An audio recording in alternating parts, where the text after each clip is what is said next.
Malcolm X.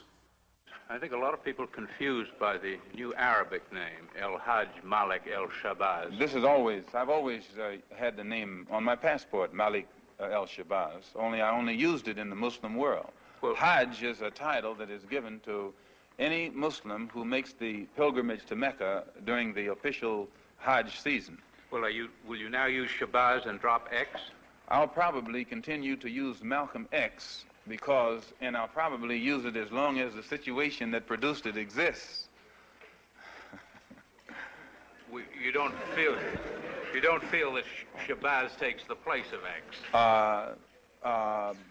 My going to Mecca and going into the Muslim world, into the African world, and being recognized and accepted as a Muslim and as a brother may solve the problem for me personally. But I personally feel that my personal problem is never solved as long as the problem is not solved for all of our people in this country.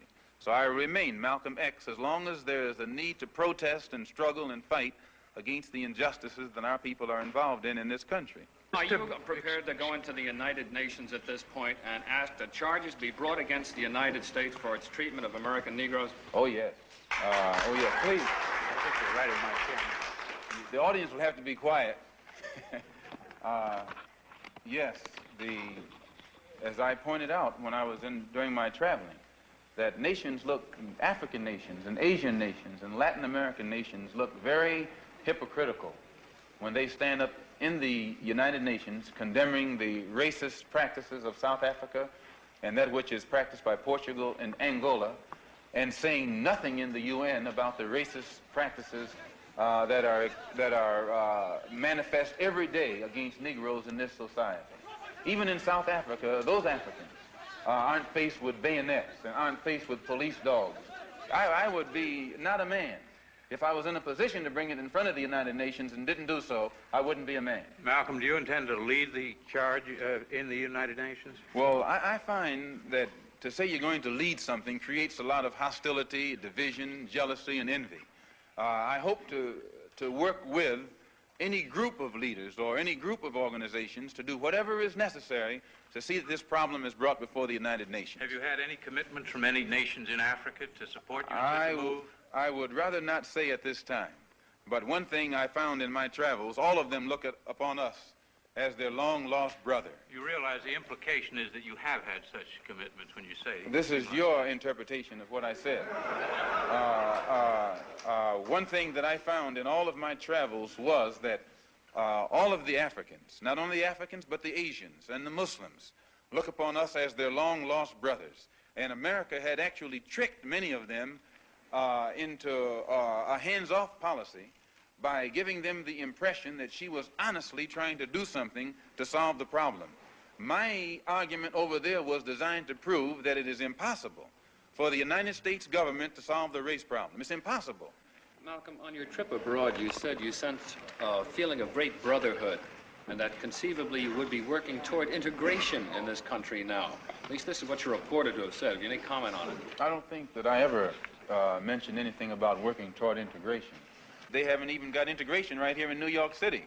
You have worse integration problems in the North than they have in the South. So if it doesn't work if you can't bring about integration in New York City as international, cosmopolitan, up-to-date as it's supposed to be, you will never get integration anywhere else in the country. Are you prepared to work with some of the leaders of the other civil rights organizations? Certainly, certainly. We will work with any groups, organizations, or leaders in any way, as long as it's genuinely designed to get results. Does your new beard have any religious significance? No, not particularly, but I do think that you'll find black people in America, as they strive to throw off the shackles of mental colonialism, will also probably reflect an effort to throw off the shackles of cultural colonialism. And they may begin to reflect desires of their own, with standards of their own. Malcolm, your more controversial remarks was a call for black people to get rifles and form rifle clubs sometime back. Do you still favor that for self-defense? I don't see why that should be controversial. I think that if white people found themselves the victim of the same kind of brutality that black people in this country face, and they saw that the government was either unwilling or unable to protect them, that the intelligence on the part of the whites would make them get some rifles and shotguns and protect themselves. Now, Negroes are developing some kind of intellectual maturity too, and they can see that having waited upon the government to protect them has been a wait that has been in vain. So any of them who live in areas where the government is not able to do its job, then we do have to get together and do a job of protecting ourselves. No Negro leaders have fought